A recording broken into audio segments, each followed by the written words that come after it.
This is the Why I Hate and Love Pickleball podcast. I'm Bill Wong.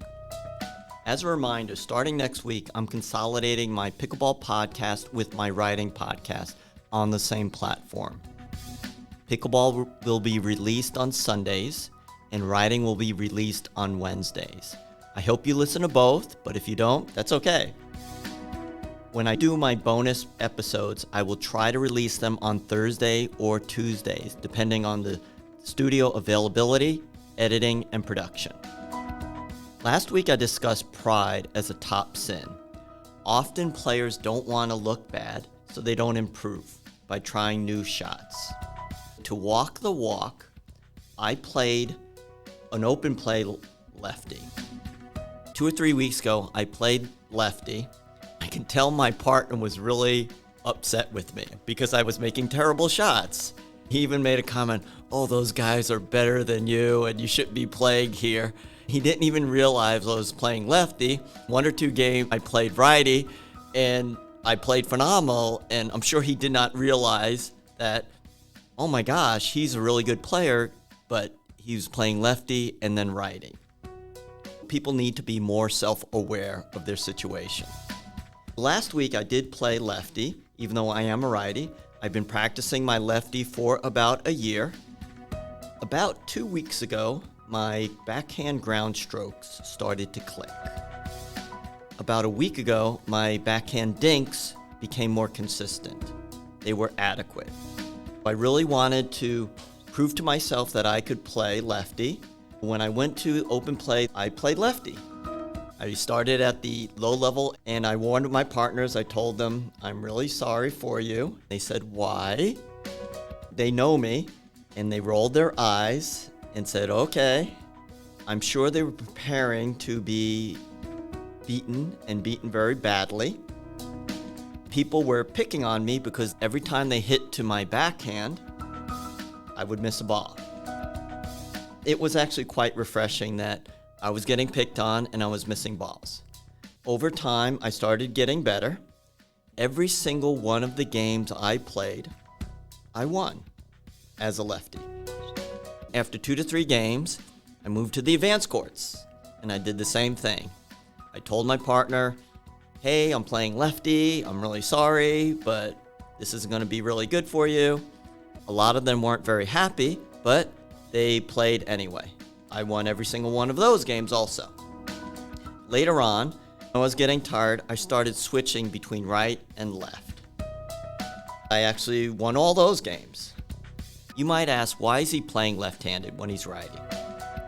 First of all, my right hand backhand is very good. Many years ago, I refined it when I went to a Justine Ennen camp in Florida. She had won a few major titles in tennis, including the US Open, and was known for her one-handed backhand.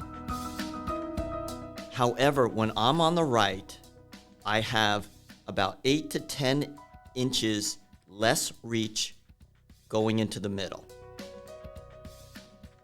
Then, when I'm on the left, I cannot attack well-struck third shot drops to my backhand. It was a problem. I couldn't figure out a solution until I thought I should start playing left-handed on certain shots. I added 2 weapons to my arsenal, maybe 3. When I'm on the left, to counter a third shot drop when I'm at the non-volley zone line, I can switch to my left hand and attack a ball with my left. When I'm on the right, to counter a middle court drive or drop, I can switch to my left and I can attack those balls. And finally, when I'm on the left and someone lobs over my left hand shoulder, I can switch to my left hand and hit a ball, not necessarily an overhead. I can get my paddle on the ball so I can get it back into the court. An added benefit of working on my left hand, my right has improved. It's because I had to relearn hitting from the basics, which helped all of my strokes. I accidentally had 2 quality partners when I was on the advanced court. I was playing both right-handed and left-handed depending on the shot. I was really trying to force myself to hit left-handed shots, and it was really challenging. We beat one team 11-0, and we beat another team 11-2, and they were a solid team. Our precision and power overwhelmed them because of our positioning and movement, and I had an extra reach of at least 10 inches on my left-hand side. One of the players, after we were done playing him, said, "I've never played so poorly." However, I had just played with that gentleman a game before, and we had beat two other players 11-5, but I didn't see any difference in his level of play. The score is a very poor indicator of how well you play.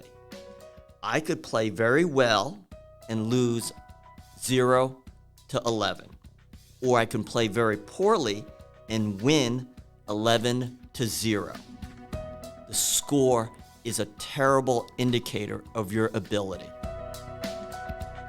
Playing ability is making shots that you should make and making some shots that you shouldn't, consistently over time.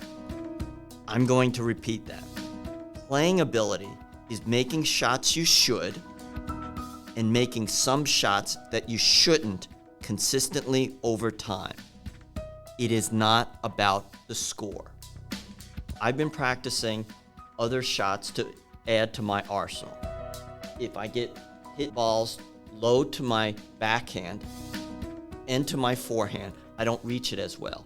And as a tennis player, I tend to let them bounce and then hit them. However, pickleball, I can muscle them and take them on the short hop. I've been practicing these short hop balls that I'm able to drop just over the net. The other day, I made a lot of shots that I normally didn't. I made one or two of these short hop drop shots, and I made all of my below the net putaways. For the past 6 or 7 months, I've been working on and analyzing my third shot drops. I have a system that works for me to consistently make third shot drops and fifth shot drops. Next week's episode will cover what I found out. I'm Bill Wong. I will see you on the pickleball court.